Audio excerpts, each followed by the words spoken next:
El empleo le da autoestima al hombre. Un empleo productivo le da autoestima no solamente ante la sociedad, sino ante su propia familia. Un padre de familia que no puede responderle a las necesidades de educación, de esparcimiento, de salud de sus hijos, tiende a caer en cuadros de depresión que yo he visto en muchas partes del país, pero también en cuadros de desesperación y angustia. Esto es precisamente uno de los puntos fundamentales a los que yo dedicaré todo mi esfuerzo y toda mi energía de llegar a la presidencia de la República. Más empleos para los mexicanos. Sobre este punto que usted comenta, en un porcentaje muy importante las llamadas que hemos recibido para ustedes, he percibido muchos profesionistas, muchas esposas que llaman a nombre de su marido y dicen: mi esposo es ingeniero, es licenciado en administración de empresas, tiene 40, 44, 45 y no tiene trabajo. Es impactante. Programas de capacitación, programas de readiestramiento y sobre todo el conectar de mejor manera y mucho más eficaz las necesidades de empleo con las demandas del mismo. Dos últimos puntos sobre esto. Sí, algo que a veces, como siempre digo en Monitor, los que andamos en el periférico se nos olvida que hay campo. Sí. Y sobre esto usted habló el domingo y mencionó un punto que me parece muy importante en el corazón de esta circunstancia. Sí, señor. Es la hora de dar solución a los problemas de la cartera vencida en el campo, del crédito escaso y caro. Es la hora de asociar los esfuerzos de los productores. ¿Hay salida para este problema tan difícil? Yo pienso que sí. Tenemos que pasar de esta concepción de querer seguir vendiendo lo que se produce a toda costa, para pasar a esta nueva actitud de producir lo que verdaderamente se pueda vender. Estamos ante una nueva situación de mercados en México y en el mundo. Por lo tanto, tenemos que imprimirle a la actividad en el campo una nueva fortaleza y sobre todo esta nueva actitud de salir, de competir, de ser más productivos y competitivos. Sin embargo, esto no lo pueden hacer nuestros campesinos solos.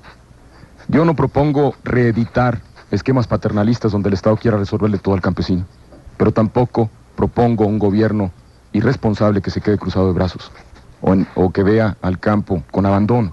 No, lo que yo propongo es una alianza estratégica entre el gobierno y los productores rurales para promover nuevos esquemas asociativos, para promover nuevos canales de comercialización y ponerle un hasta aquí al coyotaje que tanto ha perjudicado la economía familiar de los campesinos. Lo que yo propongo son esquemas que hagan más barato el crédito, a través de uniones de crédito, a través de cajas de ahorro, que están dando ya frutos en varias regiones del país y que tenemos que extenderlas a otras tantas. Lo que yo ofrezco también es una alianza para capacitarnos más, tanto por las dependencias que tienen que reestructurarse y que atienden el campo, como por los propios campesinos y los propios productores rurales. Más inversión pública hacia el campo, en infraestructura, sobre todo caminera, es muy importante. Hay muchas zonas del país que están muy alejadas y totalmente incomunicadas. Me llama la atención la expresión, por último, si bien entendí, licenciado Colosio, de no se trata, lo digo ya en mis palabras, sí, no se trata de producir para vender todo lo que producimos, sino producir cosas que podamos vender. Que muchas veces nuestros campesinos, muy talentosos, creativos e imaginativos, buenos para el campo, están acostumbrados a producir cierto producto, valga la redundancia, pero que a lo mejor el mercado no lo está recibiendo y no lo está demandando.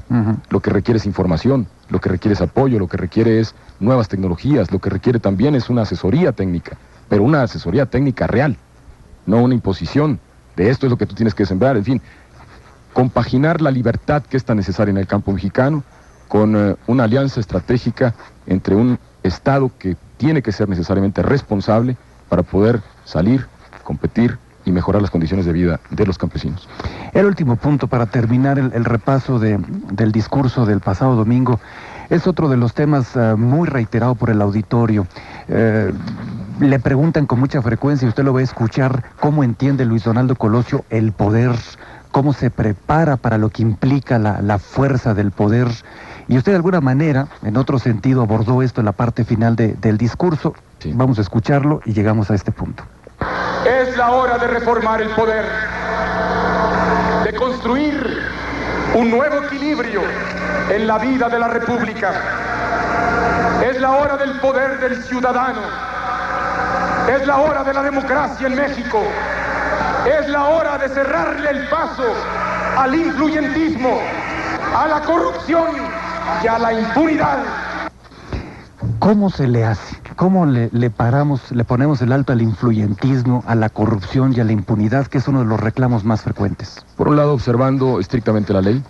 Por otro lado, restaurando estos equilibrios a los que yo hago referencia en mi discurso.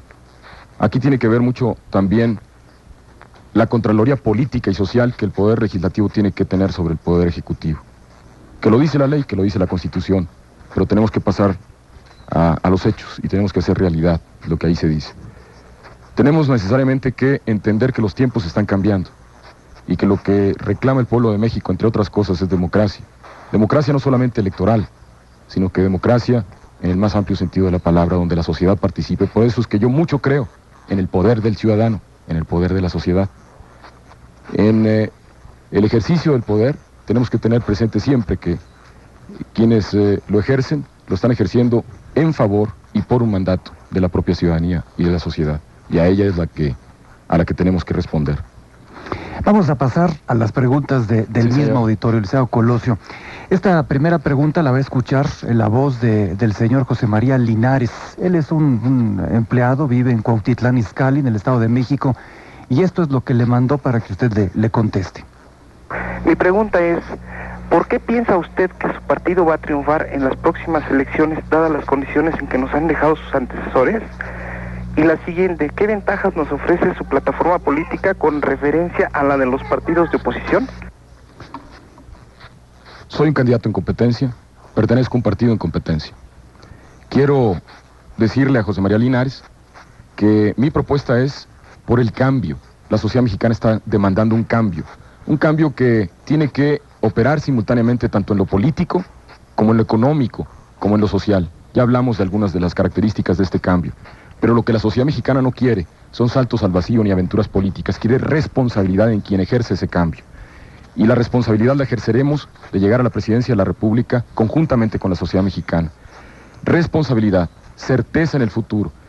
Que no echemos al vacío los esfuerzos que los mexicanos hemos realizado. Por lo que respecta a otras propuestas políticas, es al ciudadano a quien le compete valorar lo que yo estoy proponiendo en contraposición con otras propuestas dentro del espectro político nacional. La mía la estoy haciendo de buena fe de cara al electorado. Quiero ser presidente de México para conducir con responsabilidad y con rumbo seguro a nuestro país hacia el futuro. La segunda pregunta se la hace Blanca Ortiz, la señora Blanca Ortiz. Ella es una ama de casa de bosque residencial en Xochimilco, y esto es lo que quiere que le conteste. Sí, señor.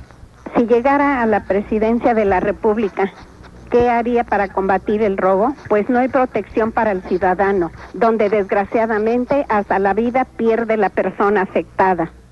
Este es un tema que mucho aprecio me lo haya planteado Blanca Ortiz.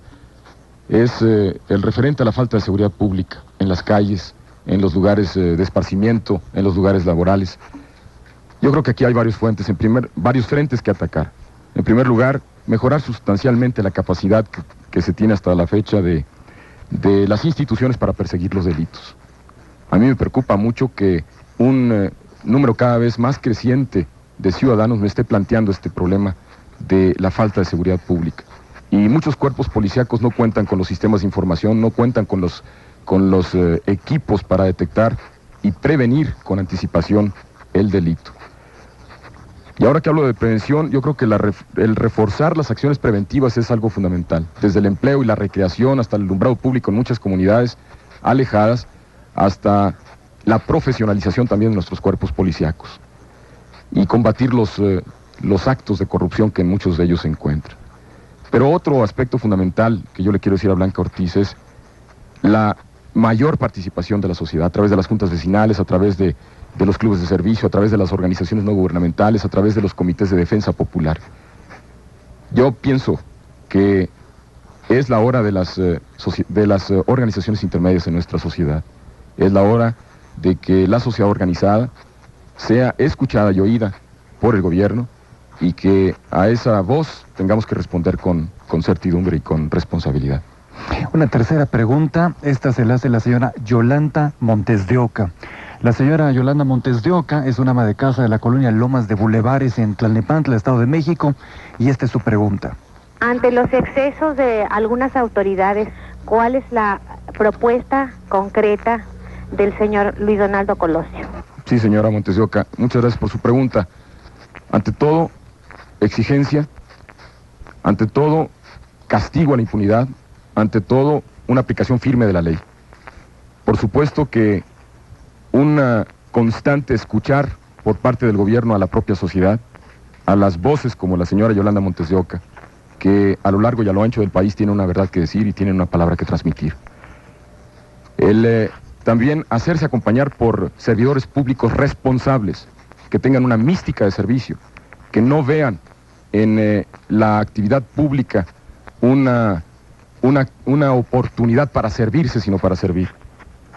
Y por supuesto también el de que reforcemos todas las acciones por parte del legislativo a través de la Contaduría Mayor de Hacienda para poder vigilar estrictamente las acciones del Poder Ejecutivo. La cuarta pregunta es de el profesor Rafael Reyes. El profesor Reyes es un empleado de la colonia El Risco en la delegación Gustavo Madero, aquí en la capital, y esto es lo que quiere que usted le conteste. Sí, señor. ¿Qué modificaciones haría en el sistema educativo nacional para abatir la baja eficiencia terminal, para elevar los niveles de escolaridad y sobre todo para vincular mejor la educación profesional con el aparato productivo nacional?